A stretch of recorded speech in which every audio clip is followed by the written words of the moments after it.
Olá a todos, bem-vindos a mais uma edição de Money Report Money Talks. Hoje nós vamos conversar com um trio. É uma coisa rara aqui em Money Report, mas são três nomes importantíssimos hoje no mercado da educação corporativa e mais que isso, na inovação também. Nós estamos aqui com o Thales Gomes, do meu lado, o Alfredo Soares e depois Bruno Nardon. Os três são sócios da G4 e a gente vai falar um pouco sobre educação executiva, também vamos falar sobre inovação e principalmente da criação de ecossistemas, de comunidades, algo importantíssimo hoje no mundo da internet, a terceira geração da internet que está surgindo e modificando tudo, talvez seja um dos grandes vetores de transformação da sociedade nos próximos anos. Thales, você que é um entusiasta aí desse tema, conta pra gente como é que surgiu a G4, como é que ela se encaixa diretamente na internet de terceira geração. Primeiro, muito obrigado, é um prazer estar aqui com você, Aloísio, falando para todos vocês que estão nos assistindo agora. O G4 Educação ela é a nova escola de negócios, então a gente entende que o tomador de decisão hoje, o dono de empresa, ele não tem mais 1, 2 anos para sentar em uma sala de aula e ouvir apenas teóricos falar sobre as ferramentas que ele deveria utilizar para desenvolver as pessoas que para ele trabalham, para desenvolver o teu negócio.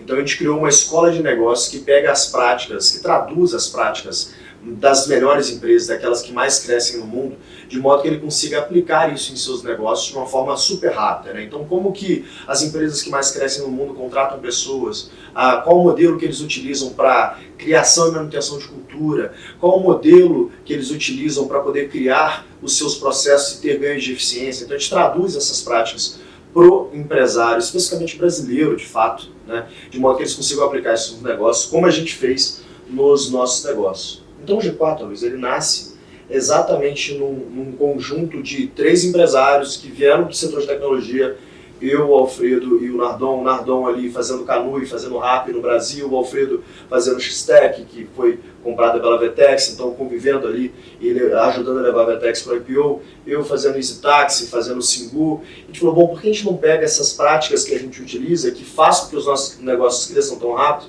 e traduz isso para a indústria tradicional? Então, como que o empresário, desde da indústria, que tem uma fábrica de sapatos, até aquele empresário de indústria alimentícia ou até de tecnologia, consiga traduzir essas práticas e aplicar nos seus negócios. A gente fez alguns programas que fazem isso e no meio desses programas vimos a oportunidade de criar softwares para poder treinar o time, o G4 Scale, né, que usa uma tecnologia para identificar quais são então os gaps de conhecimento que o time desse empresário tem e propor um caminho de desenvolvimento através de conteúdos feitos sempre com C-Levels ou founders de companhias que aplicam aquilo que a gente está ensinando, né? Ou o G4 Club, que é um clube de negócios que a gente tem, ou via outros programas que a gente tem de formação para desenvolver não só o empresário, como também os profissionais que com ele trabalham.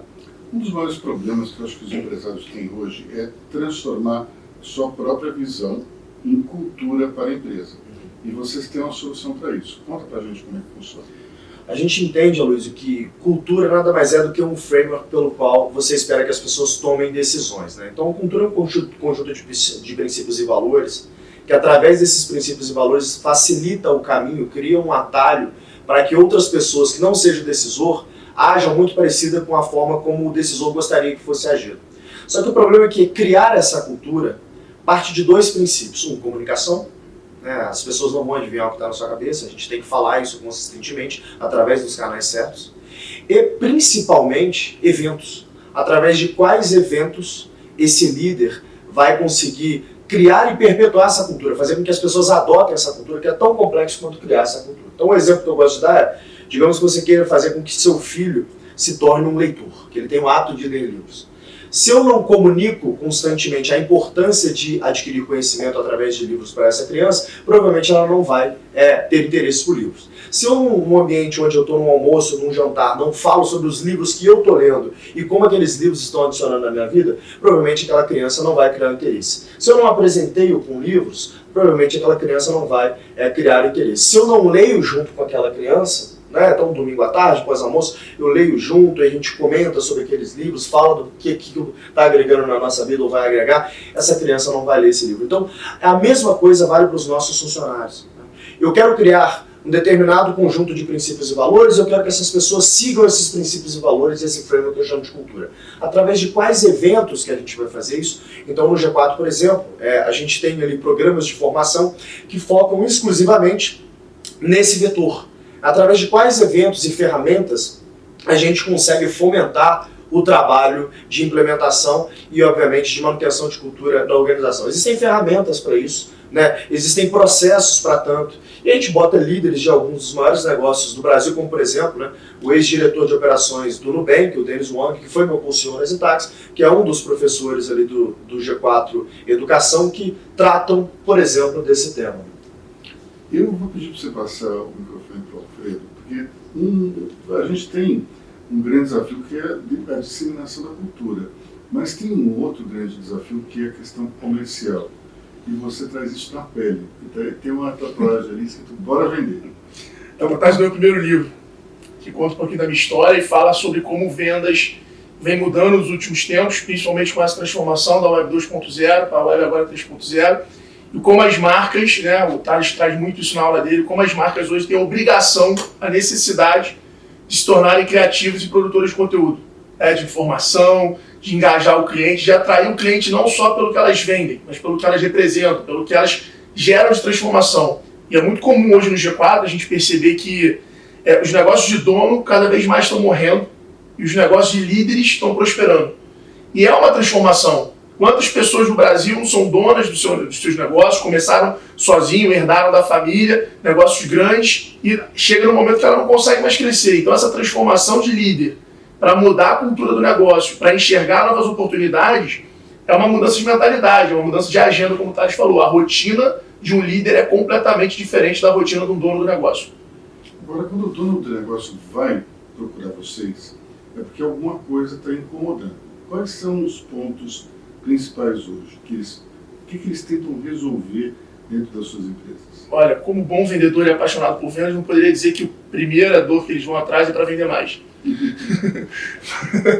Mas eu acredito que a contratação, o perfil dos grandes talentos e a busca por novas necessidades, estruturas, missões dentro das empresas está mudando muito rápido. Vendas é uma dor constante também, e indicadores, né, que é um assunto que o Nardon ele ensina, e ele é um cara que defende muito, é embaixador dessa gestão por growth, né, por métricas, e a gente percebe que hoje é como se os donos dos negócios eles precisam dar um diagnóstico, só que eles não têm o exame da empresa deles. Então meio que vai na intuição, meio que vai no feeling, meio que vai no histórico, mas eles não conseguem ter um acompanhamento de dados para poder tirar insights e ir refinando a intuição deles nas decisões. E é isso uma coisa que a gente vê muito forte, os gestores que participam do G4 buscando, de montar isso, de ter clareza e conseguir usar a tecnologia para ter isso em real time ali, para agilizar as tomadas de decisões embasadas em dados. Vamos então aproveitar o ensejo e passar para o Nardon, já que ele é o homem dos indicadores, das métricas aqui. Como é que é trazer um empresário, aquele sujeito que é um empreendedor, ou então está sempre dentro de um espectro de uma empresa familiar, como é que é trazer ele para esse mundo da análise preditiva, ou dos números que vão mostrar performance? Boa. Bom, a primeira coisa é que normalmente esses líderes, esses fundadores, esses donos, eles não têm claro qual que é o papel deles em relação à empresa, né?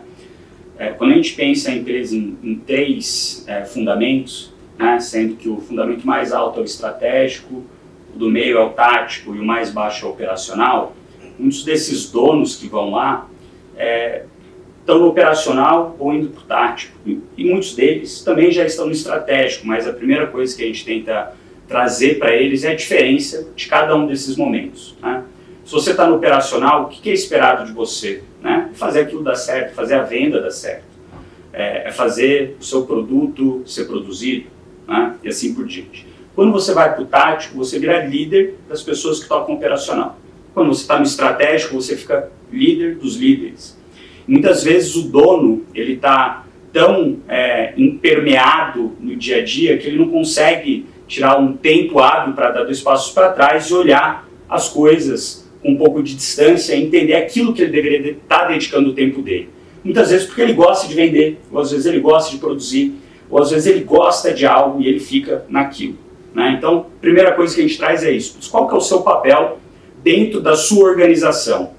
E no fim do dia, a gente mostra para todos eles que o papel dele é ser líder dos líderes e sair do dia a dia do operacional, logicamente que mergulhar de novo quando precisa.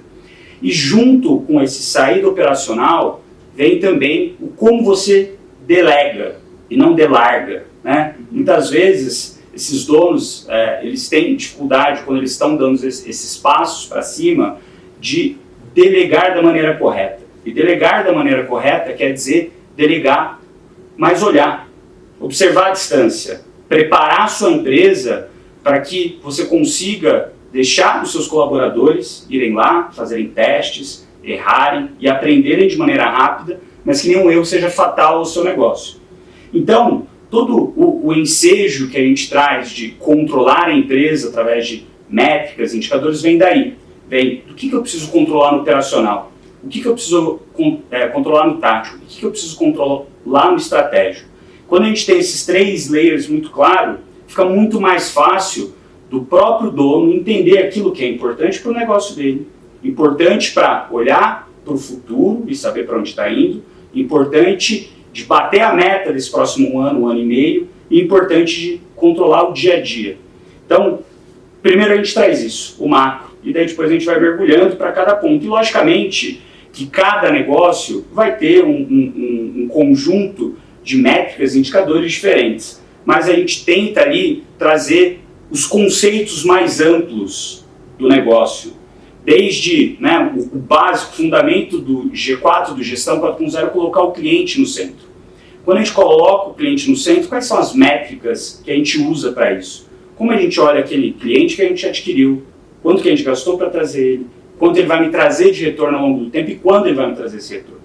Então hoje é normal da maioria das empresas controlarem um demonstrativo de resultado, olhando receita, custos indiretos, custos diretos e fluxo de caixa. Muitas vezes você vai granularizar isso um pouco com dados por produto, mas dificilmente a gente vê ainda hoje em grandes empresas, grandes conglomerados, eles colocando o cliente no centro e olhando o cliente no centro, olhando métricas como custo de aquisição do cliente, o CAC, o quanto esse cliente vai trazer de mais contribuição ao longo da vida dele, que é o Lifetime Value, o LTV, como eu meço se esse cliente está feliz ou não com a qualidade do produto e do serviço que eu estou entregando para ele, que é o NPS, o Net Promoter Score, entre várias outras métricas, dados, indicadores que a gente traz para esses gestores que a gente entende que são o que vai fazer a vida dele mudar de patamar. Então, na prática, vocês fazem uma espécie de imersão, uma consultoria junto ao cliente para poder oferecer a melhor educação executiva, é isso? Não é bem uma consultoria, a gente na verdade fez uma curadoria. Então o que a gente está falando, Luiz, muitas vezes o gestor que está nos ouvindo, ele já passou por esses temas. Mas como o gestor que está nos ouvindo, geralmente, principalmente o público de Money Report, é um gestor de uma grande empresa, então ele não teve talvez tempo de se mergulhar naquilo que realmente importa.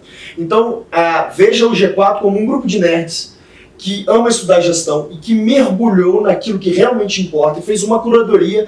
Então ele está te dando um resumo, falando, olha, é isso que você precisa focar agora em gastar um tempo aí, aprender como usar isso direito e botar seus diretores para aprenderem a usar isso também. Isso é o que importa, isso que está entregando mais resultado para as companhias que mais crescem no mundo. Então é essa curadoria muito bem feita, entregue por quem faz isso no dia a dia, não por um teórico, né? Essa que é a grande diferença. E também por quem entendeu o que de fato é necessário para aquele cliente. De fato, e quando a gente fala aí, depois a gente vai entrar em Web3, né, e vai falar de Web1, Web2, a grande lição do empresariado, das empresas que se deram bem em Web2, que construíram centenas de bilhões, literalmente algumas até trilhões de dólares de valor nessa era que a gente viveu de Web2 que está se encerrando agora, eles entenderam o valor da construção de comunidade. Então o que o Nardon falou agora, de colocar o cliente no centro, nada mais é do que eu entender qual ferramenta que de fato traz a construção de comunidade. Como que eu faço com que esses clientes sejam não só clientes, como também promotores do meu negócio, né? Ele cita NPS como uma das ferramentas que eu vou conseguir metrificar o quão que essa pessoa está de indicar esse meu produto ou serviço para um grupo de amigos, para famílias, né? Então, a importância disso se eu não consigo construir um produto ou um serviço que as pessoas estejam dispostas a pegar o telefone e mandar no grupo de WhatsApp recomendando, ou postar uma foto disso na rede social, eu provavelmente vou perder mercado para aquela empresa que consegue fazer isso. Inclusive, um dos grandes indicadores, e essa é uma pesquisa da Bain, ela demonstra isso, o Loyalty Leader, ele tem um CAGR 2 vezes maior do que o average, quando eu estou medindo o NPS. Então, se eu tivesse hoje fazendo um rebalanceamento de carteira, e eu tenho uma companhia ali que ela é líder de market share hoje, só que ela está below the average no NPS, e eu tenho um segundo lugar ali, crescendo receita, com qualidade, e o NPS dele está muito melhor do que esse líder que está abaixo do average, eu apostaria literalmente muito dinheiro de que ele vai passar isso num período muito curto assim, de tempo. E durante esse momento inicial, quando vocês olham esse cliente, vamos supor que ele esteja nessa situação, ele está below the average, abaixo da média. Como é que contar isso para o cliente? Porque ninguém gosta muito de ouvir que ele está abaixo da média. É que imagina o seguinte, se esse cliente, se esse empresário ou esse level estivesse entrando, sei lá, numa Fundação Getúlio Vargas, numa Dom Cabral, ele não vai ter um professor que vai pegar ali pela mão e falar assim, vamos olhar a tua empresa, vamos fazer isso juntos aqui e tal. Então a diferença dos nossos programas de formação a gente entrega a ferramenta para que ele consiga fazer essa própria análise e que ele decida para onde que ele vai fazer. Só que como tem metade do tempo dessa formação que a gente faz, é uma formação de 3 dias intensos, tá? Então a gente vai pincelar alguns assuntos do resumo que a gente fez e falar, você precisa se aprofundar nisso depois, mas mais ou menos como aplica isso. Só que metade do tempo é onde os professores dos programas de formação que a gente tem tiram para fazer a mentoria, que é um nome comercial para eu não gosto muito desse nome, mas é um nome comercial que vende, então a gente aplica esse nome mentoria, mas é uma troca de ideias, né? Então você já teve grandes companhias ali presentes, como Bank of America, Suzano, que tiveram presentes na nossa formação e que a gente tem uma troca de informações não só entre o mentor e o mentorado, mas entre os outros alunos, que são 50 empresários que são selecionados para participar desse programa, né? E essa seleção ela é realmente feita de forma legítima, porque a gente entende, se a gente não montar uma turma que seja complementar e que possa se ensinar, isso vai entregar menos valor para aquela turma, então não é só pagar que entra, tem um processo de entrevista. A gente aprova mais de 80%. A gente aprova mais de 80%, não, reprova mais de 80%, o Nardon tá me lembrando aqui, que aplicam para os principais programas, a gente tem vários, né? Mas para os principais programas de formação, para ter exatamente essa complementaridade e poder, em um determinado momento, falar assim, olha, eu não consigo analisar a tua empresa agora, você não der o teu DRE agora, não vou falar como é que está a tua saúde financeira, mas eu te dou as ferramentas para que você faça. Mas, eventualmente, durante a mentoria, esse empresário, esse C-Level, ele vai trazer alguns problemas que estão aí pairando na discussão, aquele problema que está hoje sem solução ali no conselho, e muitas vezes o colega que está do lado fala, opa, já passei por isso, essa solução me resolveu, eu contratei essa consultoria, eles fizeram esse trabalho para mim, surge muito isso. Além de surgir muito negócio lá dentro, né? Afinal de contas, a gente está falando de um grupo de mais de 27 mil empresas que só no ano passado, conjuntamente, faturaram mais de R$1 trilhão. Como é que é a diferença entre o empresário, aquele empresário nacional, tem uma estrutura muito clara assim, de poder dentro da companhia, e uma multinacional, que muitas vezes você tem aqueles reportes em dot line, o diretor aqui não responde não necessariamente para o CEO. Como é que é a diferença básica de cultura dentro dessas duas estruturas? Uma coisa que a gente percebeu muito lá no G4, tendo esses diferentes públicos, é que, por exemplo, quando você pega um empresário, muitas vezes lá que já viveu isso que o Thales falou, esse exemplo, né? O empresário médio, e aí tem um grande que já viveu aquilo, e aí ele sempre agrega muito valor. Tanto que esse intercâmbio intelectual é uma parte importante do produto, a gente sempre fala isso lá. Cara, valoriza muito o intercâmbio intelectual e tem humildade intelectual. Não é porque você é do varejo e você está ouvindo um case da indústria que você vai falar, mas esse cara vende a indústria, eu não tenho como levar isso para a minha loja. E a gente vê vários cases muito interessantes nascendo desse intercâmbio lá dentro. E o próprio executivo de uma empresa grande olha a maneira como uma pessoa que estaria... Cara, tem cases que passam por gestão, são impressionantes. Teve dois alunos numa das últimas imersões ainda de 2022, que eles começaram um negócio de imóveis externos na pandemia, pelo Instagram, e estão faturando mais de 2 milhões de reais por mês vendendo móveis, Instagram e WhatsApp. Eles não tem nem site ainda. Cara, você pega uma empresa grande, um grande grupo, qualquer grande grupo, tem muito a aprender com eles. Ou seja, essa humildade intelectual do C-Level da empresa que for. E é por isso que a gente já teve pessoas como, né, presidentes de grandes bancos, presidentes de empresas passando por ali. Cara, ele tem que aprender com esse cara, porque o WhatsApp hoje, para essa empresa dele, é protagonista na estratégia de venda.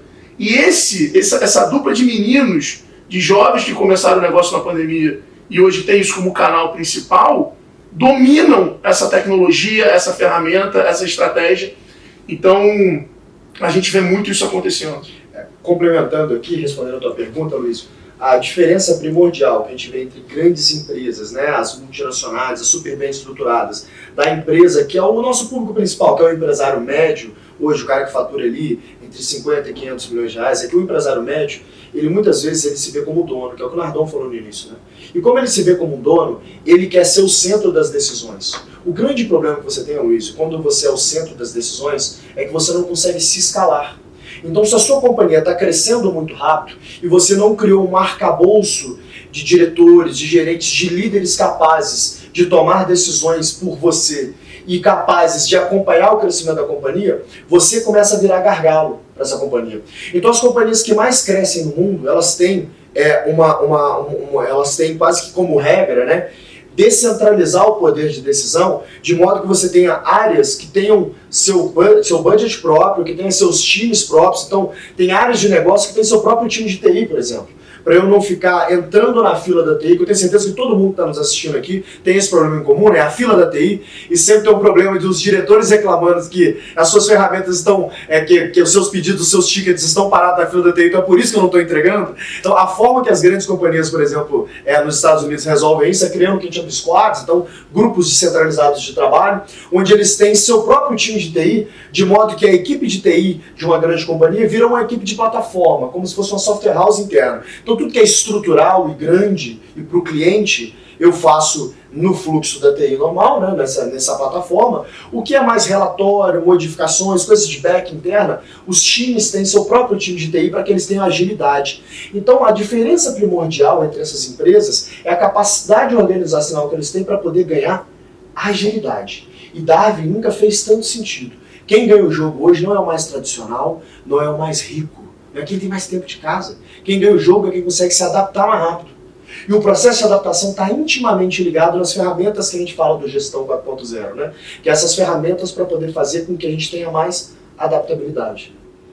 Como é que você lida com as características humanas dentro desse processo? Porque muitas vezes um empresário ele tem, digamos, uma autoridade que vem do sucesso. Então, alguns deles acham que tem razão em várias coisas, porque conhecem bem o seu mercado, a sua empresa. Como dizer para eles que os tempos mudaram e que eles precisam se adaptar? Porque é preciso uma certa sensibilidade, não é jogar a realidade nua e crua na cara deles.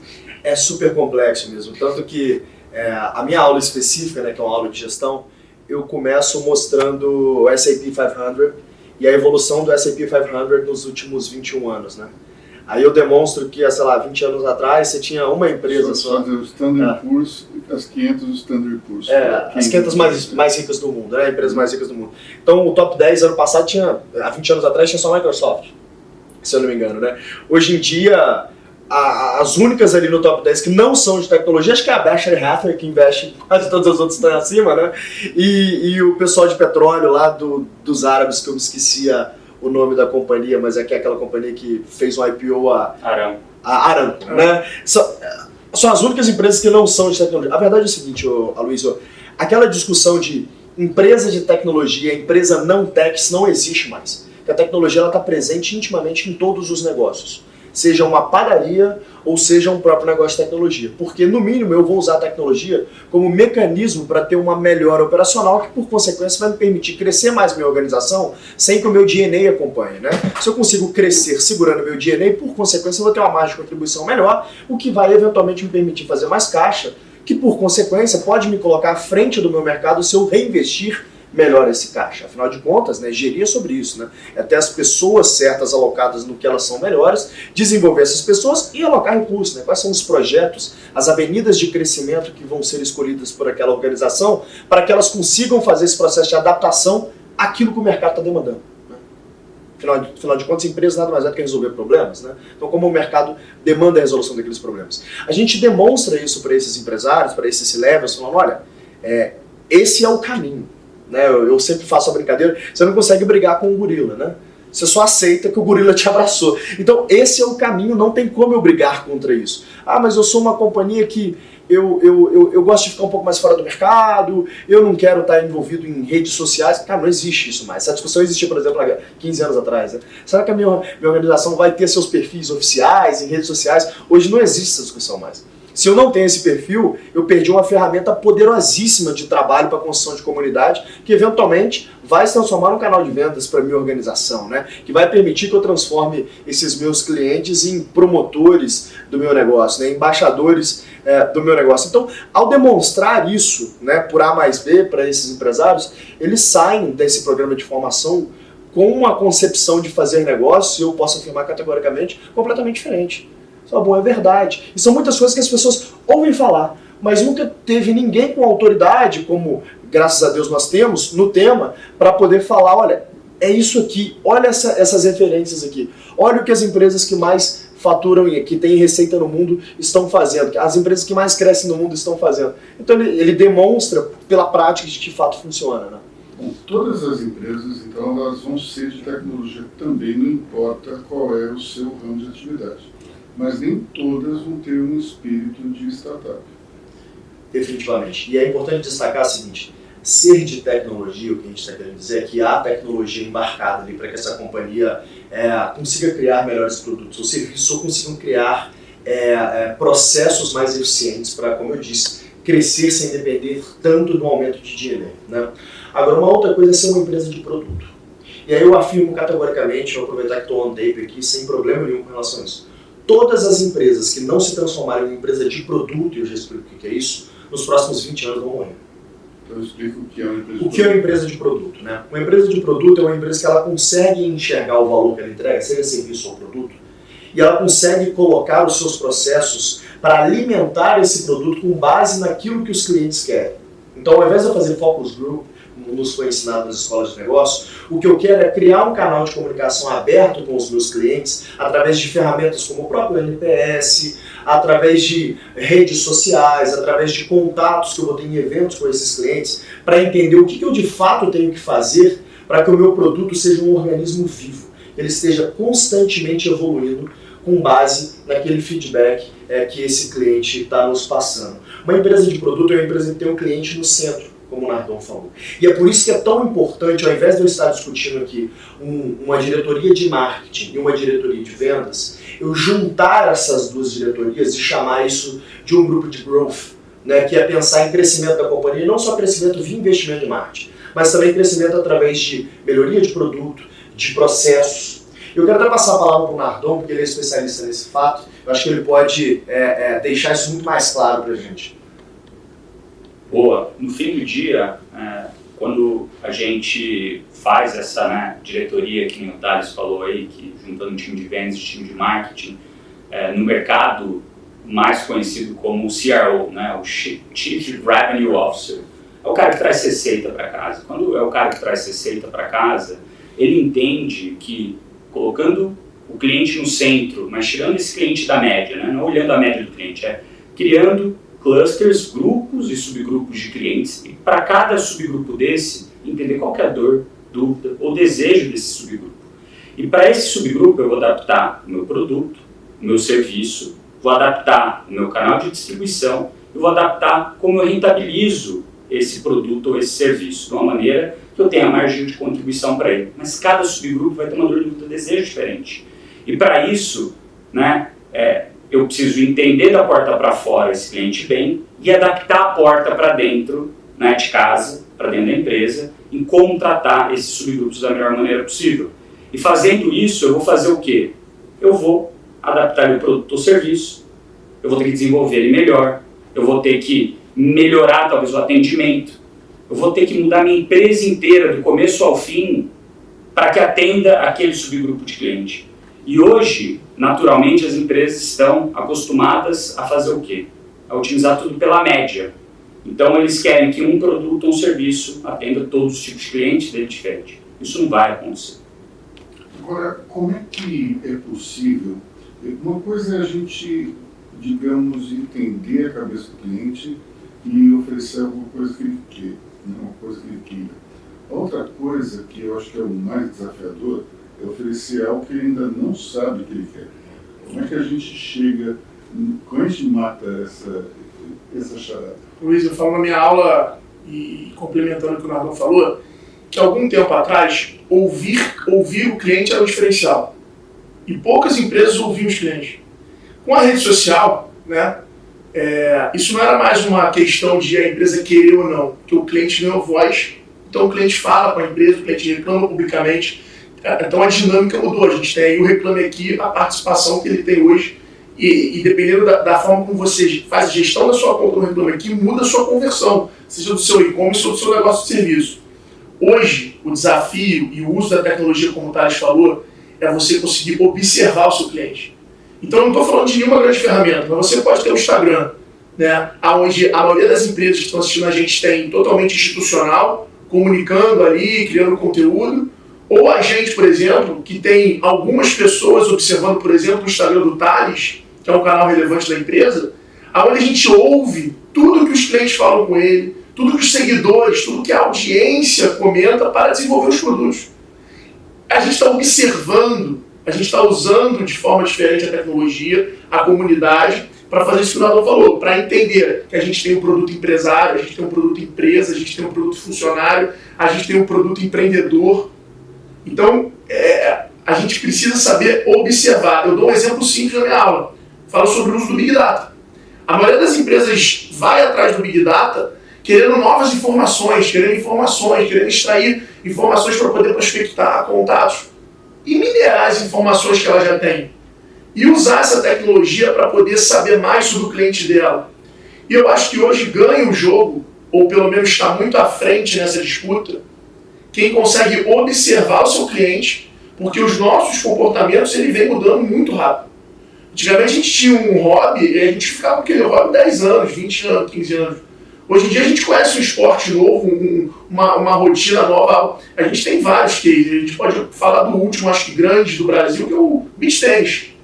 Beach tennis virou um esporte praticado por diferentes classes sociais em aproximadamente 2 anos de uma forma que mudou muitas academias, mudou a dinâmica de muita gente, mudou a rotina de muita gente.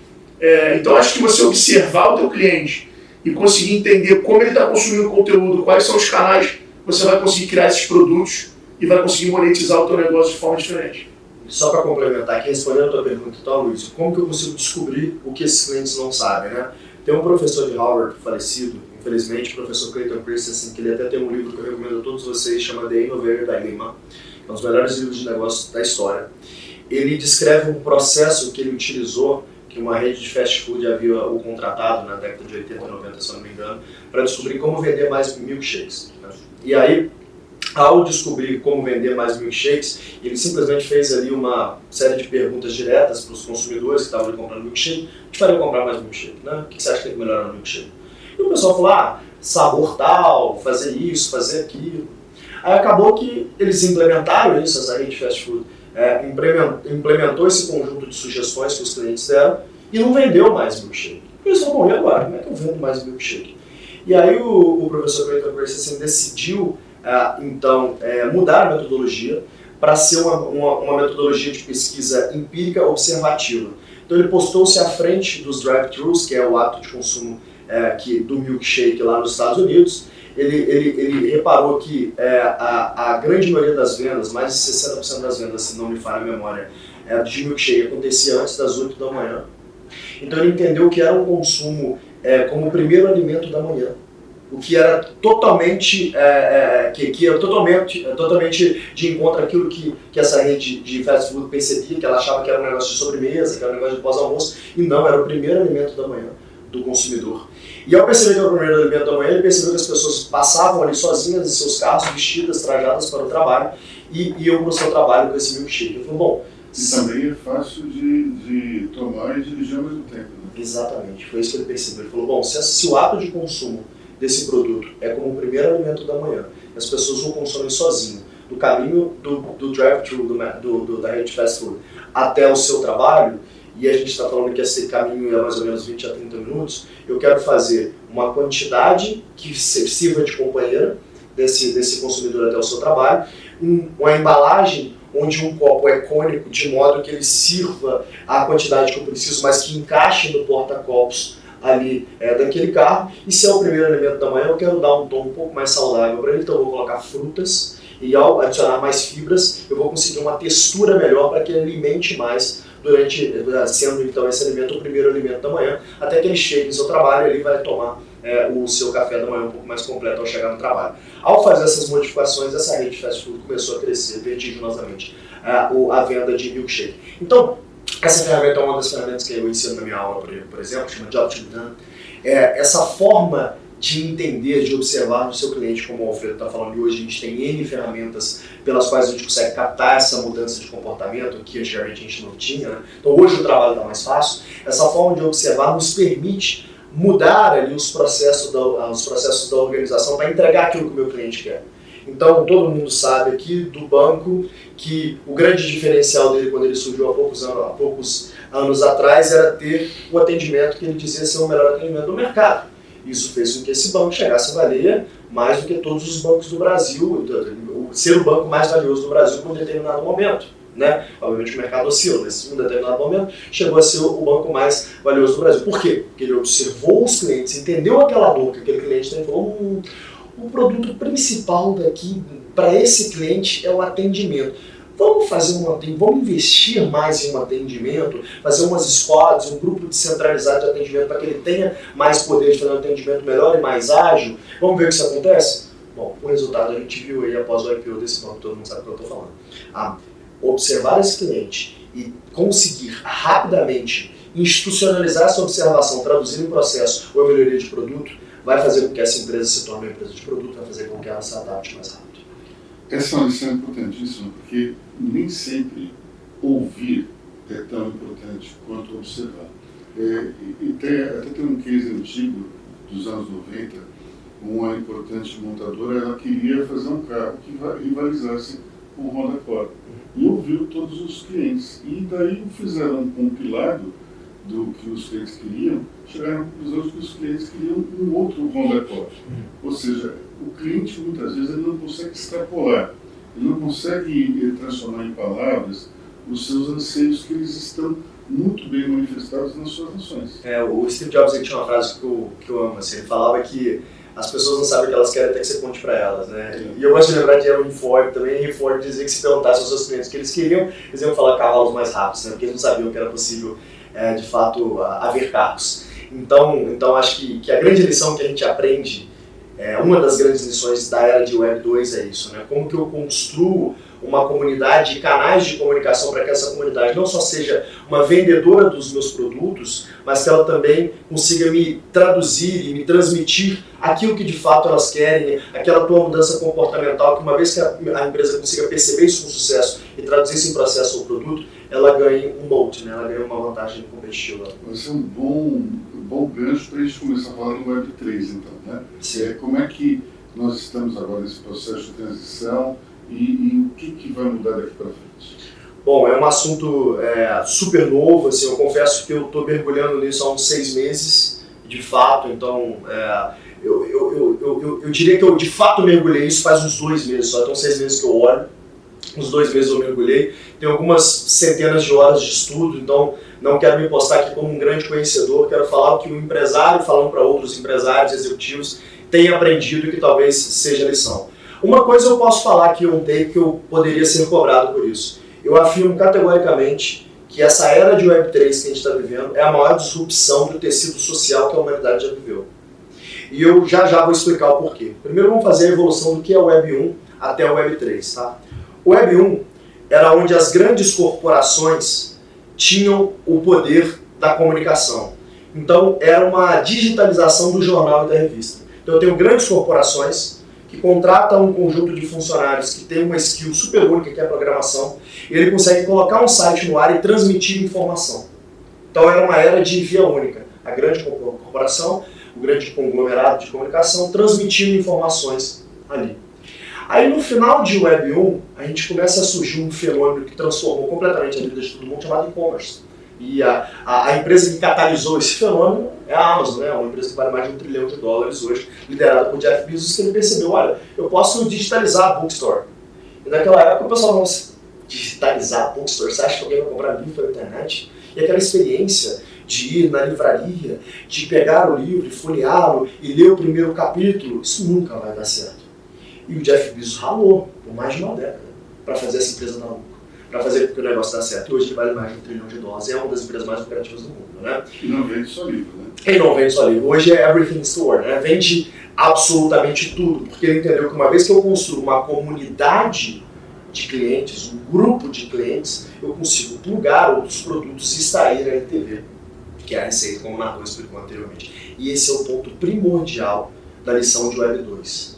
Web 2, então, entra no meio dos anos 2000 ali, onde a comunicação deixa de ser exclusiva das grandes corporações e passa a fazer pessoas comuns, como eu e você, ter o poder de se comunicar na internet através de redes sociais. Então, as redes sociais são um marco dessa era de Web 2, onde eu posso ali, em um software super simples de ser utilizado, me tornar um agente de informação, e não só um consumidor de informação. E isso traz mudanças estruturais que refletem hoje os negócios mais valiosos do mundo, são todos os negócios de Web 2. Aqueles negócios que entendem a criação de uma base de clientes como comunidade. Que entendem que aquela comunidade é para quem eu sirvo. E como todo servente de uma comunidade, eu preciso ouvi-la, eu preciso, como vocês fazem aqui no Money Report, eu preciso ouvir essa comunidade, eu preciso adaptar meu produto, meu processo com base naquilo que atende à necessidade daquelas comunidades, mais rápido do que eventualmente um competidor poderia fazer, porque senão eu vou perder essa minha comunidade. Essa lição de negócios fez com que nascessem, por exemplo, o Alfredo deu um exemplo mais cedo, né, dos alunos do G4 que criaram lá a loja de móveis na internet, nascessem as DMVPs, né? Então hoje você tem, sei lá, as Kardashian, por exemplo, criando marcas de maquiagem que valem mais de $1 bilhão com alguns anos só. E você tem outras empresas centenárias que competem hoje com uma Kardashian e que investiu literalmente $bilhões em P&D para poder fazer aquilo que uma Kardashian fez em 1, 2, 3 anos. Né? Por que ela fez isso? Porque ela entendeu a grande lição de Web 2. Ela criou uma comunidade, ela tem um Instagram com dezenas, não sei se centenas, de milhões de seguidores. Quando ela tem esse Instagram com dezenas, centenas de milhões de seguidores e ela faz um produto para aqueles seguidores, ela está plugando na sua comunidade um produto que resolve sua dor, né, que atende aos seus anseios. Ela extrai a LTV desse negócio. E ela vira um grande agressor para os seus competidores, porque as pessoas, mais do que falar com o CNPJ, elas querem falar com o CPF.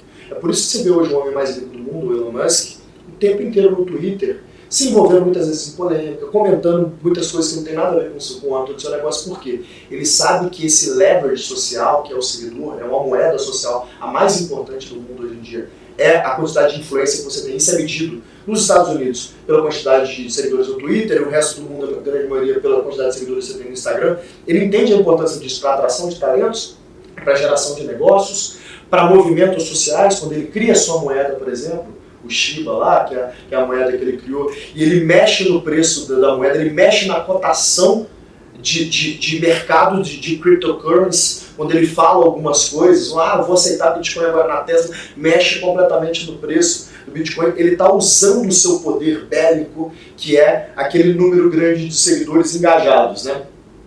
Essa é a grande lição de Web 2. E o Web 3 ela é a junção de Web 1 com Web 2, é uma internet agora pautada em um protocolo descentralizado de processamento de informação, que a gente chama de blockchain, né, que é essa rede descentralizada de computadores, que através da blockchain a gente pôde criar o protocolo talvez mais transformador das histórias das finanças, né, que é uma finança realmente descentralizada, que é o Bitcoin, que todo mundo conhece.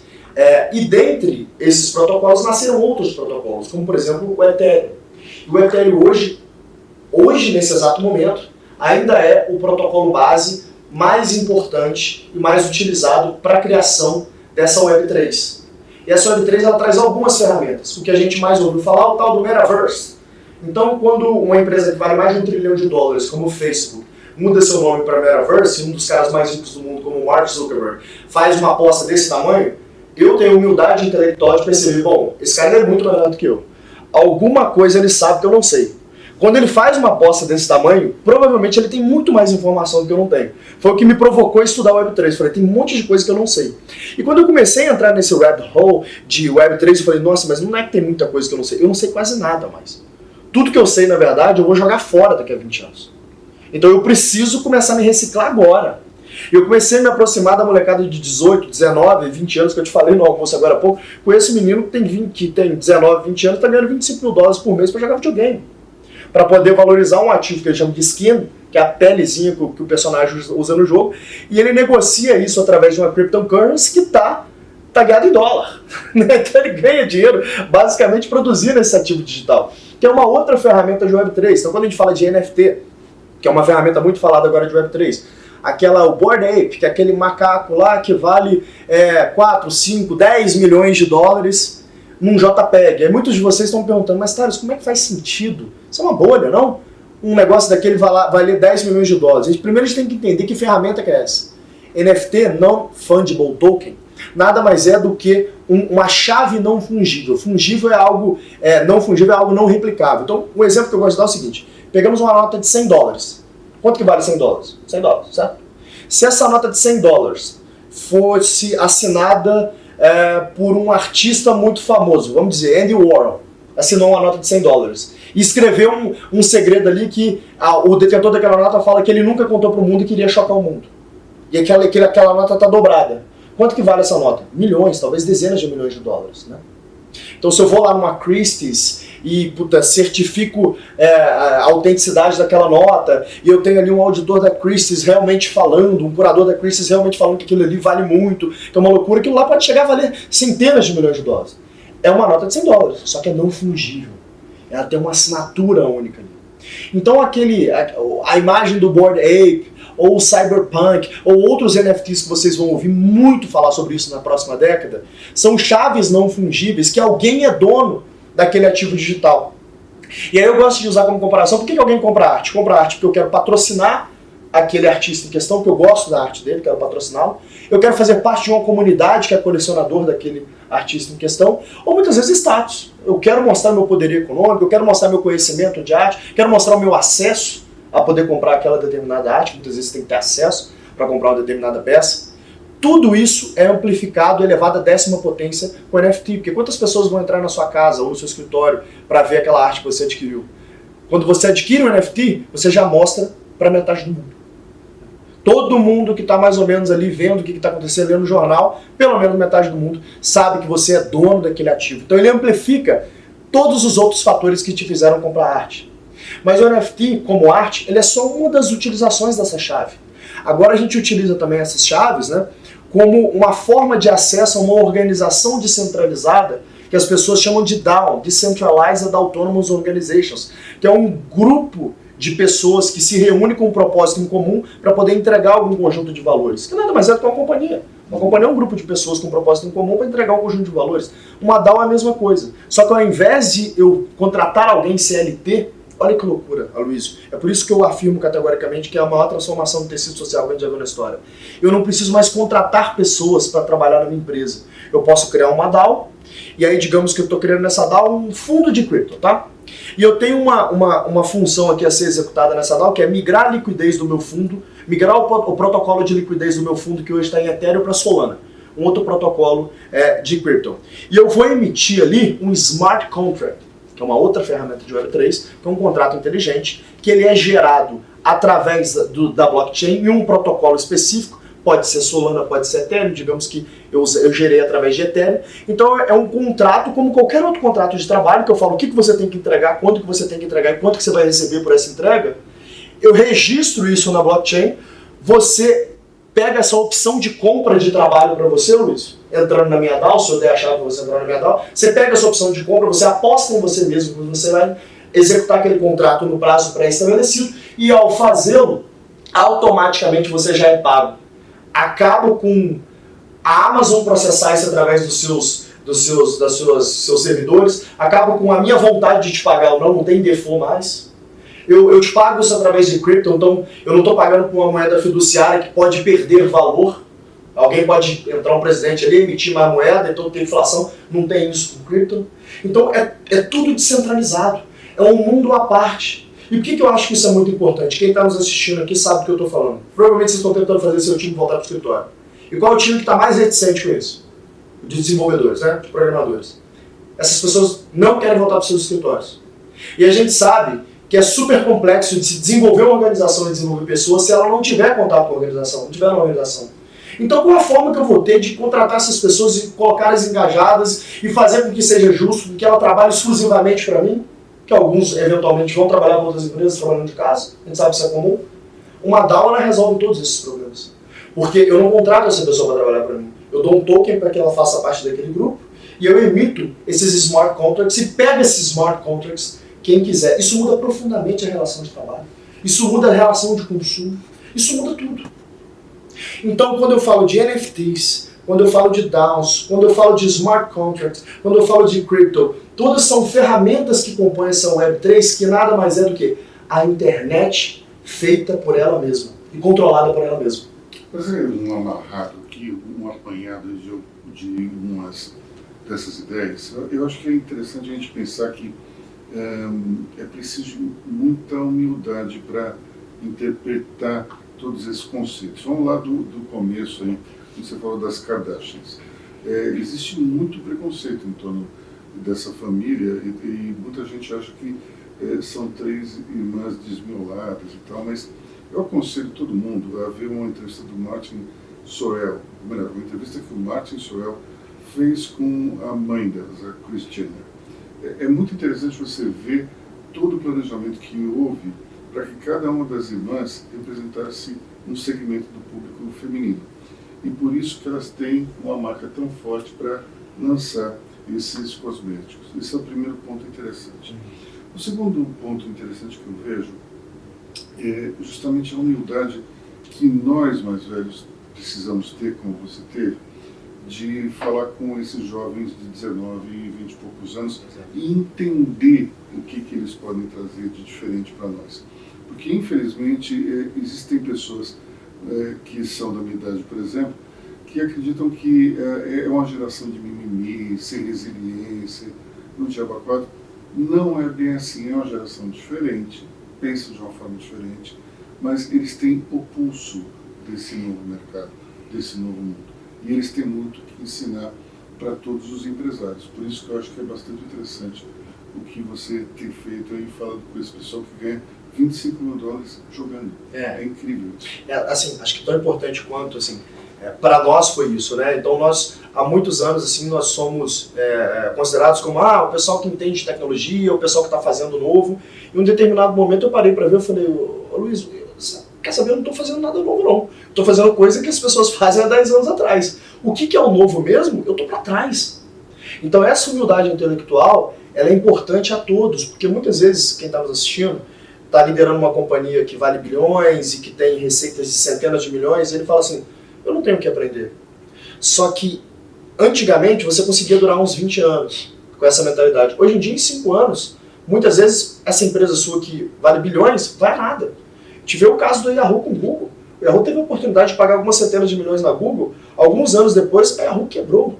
E a Google vale hoje quase $2 trilhões, se não mais, quando vi as últimas cotações. Então é muito rápido a mudança. E num mundo descentralizado de Web3, essa mudança é ainda mais exponencial. Então eu vou dar um exemplo prático aqui para quem está nos assistindo, para eu não ficar muito no teórico de Web3, tá?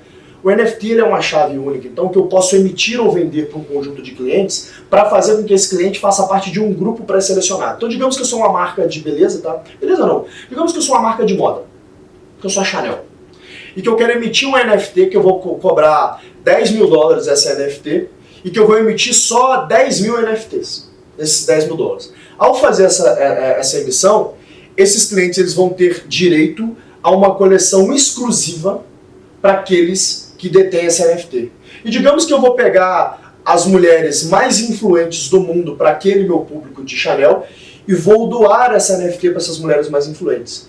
E essas mulheres mais influentes vão mudar as suas imagens de perfil, que a gente chama de PFP, né, Profile Picture, nas suas redes sociais, com aquela imagem específica ali da NFT da Chanel. Todo mundo vai falar sobre isso. Mas o que é isso? Eu quero fazer parte desse clube. Eu quero fazer parte do clube que a fulana e que a ciclana faz parte também. Aí daqui a pouco eu lanço uma coleção exclusiva de uma bolsa que só quem tem aquela NFT pode comprar. E digamos que aquela bolsa custa mais 10 mil dólares. Então digamos que uma bolsa média da Chanel custaria 10 mil dólares. Eu acabei de dobrar o meu LTV, vendendo o token e depois vendendo a bolsa, criar um FOMO, um Fear of Missing Out, em todo mundo que não tem esse token, e como ele é um número finito de emissão, né, como uma moeda fiduciária que eu posso simplesmente imprimir, mas o que acontece quando eu tenho mais procura do que oferta de um ativo? O preço sobe, né? Então o detentor daquele ativo que pagou 10 mil dólares, muitas vezes o pessoal vai estar bidando ali no marketplace, por exemplo, a gente tem o OpenSea, que é um marketplace hoje de NFT, mas tem outros. O pessoal pode fazer lances no seu NFT, se vende se você quiser. Aí alguém vai lá e vende por 50 mil dólares aquele token. Ao vender por 50 mil dólares aquele token, eu já quintupliquei o valor do meu investimento e a minha bolsa da Chanel já saiu de graça. Então olha o efeito colateral positivo que eu tenho para os meus consumidores, tá? Eu faço o que a gente chama de Member Get Member, eu faço o melhor Member Get Member do mundo, que ele tem um interesse legítimo de fazer mais pessoas quererem aquele ativo para valorizar aquele ativo. E esse exemplo é muito interessante, porque você não precisa ficar nos produtos. Você imagina, por exemplo, o que a Chanel deve ter de memorabilia da Gabrielle Chanel.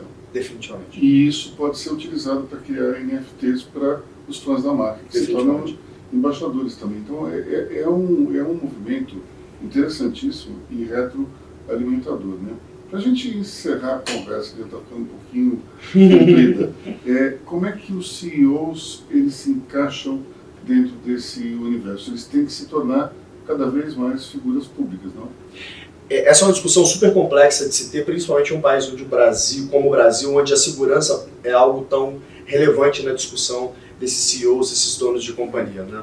Agora, eu vou absorver então esse fato, só que eu vou tirar o fato macro da conversa e vou colocar só o micro, que está sob o nosso controle, tá? Segurança pública não está sob o meu controle.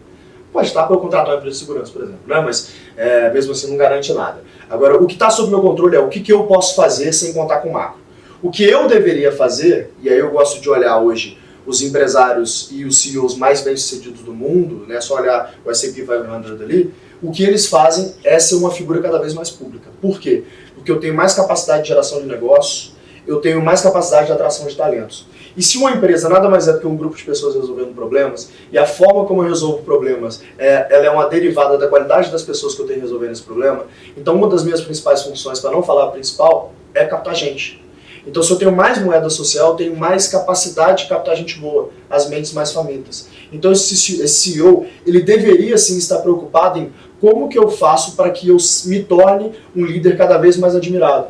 E hoje essa ferramenta aqui, o telefone e a rede social, ele é um canal muito eficaz, é a lição de Web 2, né? É um canal muito eficaz para que eu comunique meus princípios e valores de modo que as pessoas vejam um ser humano ali por trás, não só uma comunicação institucional feita através de um CNPJ. As pessoas não se conectam com o CNPJ, elas não se conectam com a Tesla, elas se conectam com o Elon Musk. Então, eu demonstrar um pouco de humanidade por trás daquele CNPJ, quem é o líder por trás, quais são os meus princípios enfim, o meu conjunto de princípios e valores, isso facilita com que eu atraia essas pessoas e que muitas vezes elas topem ganhar 25% a menos para trabalhar comigo, porque ela tem um casamento de valores maior com aquele líder que se expõe e diz esses são os meus valores, do que ela do que ela ganharia trabalhando para uma instituição, simplesmente que ela não conhece quem é o líder que está por trás ali. Então essa é a grande lição de Web 2, apesar de que eu reconheço a dificuldade que a gente tem, dado o país que a gente vive, de aplicar esse playbook aqui no Brasil. Mas é o fato, a gente pode observar, que os líderes mais bem-sucedidos, Jeff Bezos, Bill Gates, Elon Musk, Mark Zuckerberg, estão cada vez mais expostos. Só complementar um ponto nisso que o Thales falou, 100% alinhado, é que o tornar público, né, o ser um líder público, não tem nada a ver com mostrar a sua vida pessoal. Muitas vezes as pessoas confundem isso. O Nardon é um grande exemplo nosso aqui. O Nardon, dentre nós três que nos tornamos canais, produtos e gestores da companhia, ele não tem a mesma vontade, às vezes, que a gente, ou a mesma trilha editorial, de mostrar algumas coisas pessoais. Então ele tem uma linha muito mais técnica, uma linha que mostra muito mais o pensamento dele, o posicionamento dele, a perspectiva que ele olha as oportunidades, a análise dele sobre algumas notícias, sobre alguns temas, sobre algumas ferramentas. O Benchimol também, por exemplo, segue bastante essa linha. Então, dentre a estratégia de ter uma presença, um protagonismo social muito maior através das redes sociais, das comunidades, não necessariamente está falando aqui para expor a sua privacidade, expor a sua vida pessoal. São N estratégias diferentes, mas que hoje um CEO que há muito tempo atrás detinha uma sala só, que para você falar você tinha que ter um determinado nível na empresa, né? Hoje, através do Slack, por exemplo, todo CEO está vendo o que está todo mundo acontecendo e todo mundo, de certa forma, consegue se comunicar com o CEO da companhia. Então essa dinâmica social, ela já mudou de diversas formas diferentes. E eu assumir esse protagonismo e essa figura pública tem N formas e estratégias diferentes de se cumprir o dever disso. Olha, é até interessante isso, porque teve uma pesquisa feita no ano passado por uma empresa de relações públicas mundial, e eles fizeram esse estudo baseado em credibilidade. Chegaram à conclusão de que as instituições públicas, os governos, eles tinham uma credibilidade muito baixa e as empresas tinham uma credibilidade muito alta. E os CEOs das empresas eram, digamos, a entidade com o maior nível de aprovação e credibilidade.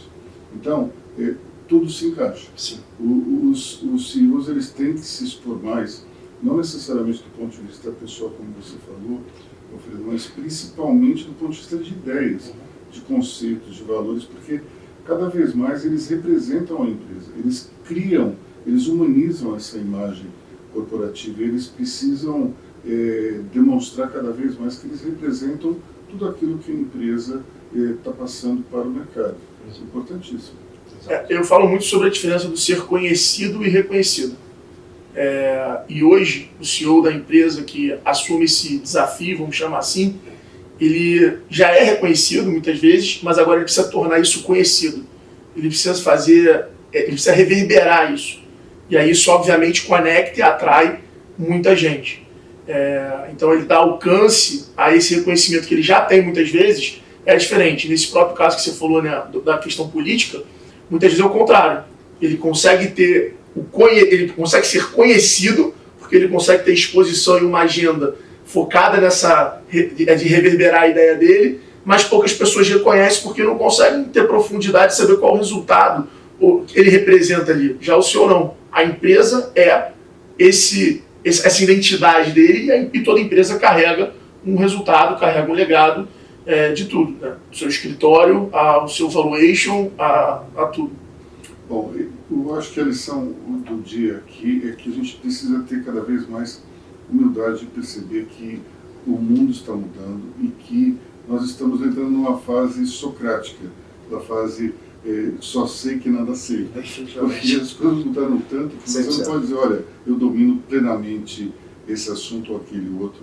E os jovens estão ganhando protagonismo, acho que nunca visto antes na história, né? 100%, cara. Acho que o G4 é sobre isso, né? Então, como que esse grupo de estudo transformou numa empresa de educação corporativa, de educação executiva, é por isso. Como que a gente consegue traduzir essas mudanças em ferramentas de modo que em uma formação de 3 dias você consegue entregar um apanhado para esse líder para que ele consiga aplicar isso nos seus negócios? É exatamente isso que a gente faz e temos mais de 200 pessoas ali super estudiosas fazendo isso lá dentro da companhia, né? Que pra gente mesmo é isso, né? A gente não se posta como um messias de que a gente sabe exatamente o que fazer, pelo contrário, nós somos curiosos e somos executores. Então a gente pega essas ferramentas novas, aprende, executa nos nossos negócios e fala, ó, aprendemos isso aqui na execução, a gente gostaria de saber isso, se a gente estivesse executando de novo, a gente passa esse shortcut para esses líderes. Bom, e essa humildade é importante, e eu vou fazer até aqui uma autocrítica, que alguns dias atrás, falando sobre o metaverso, eu disse que o metaverso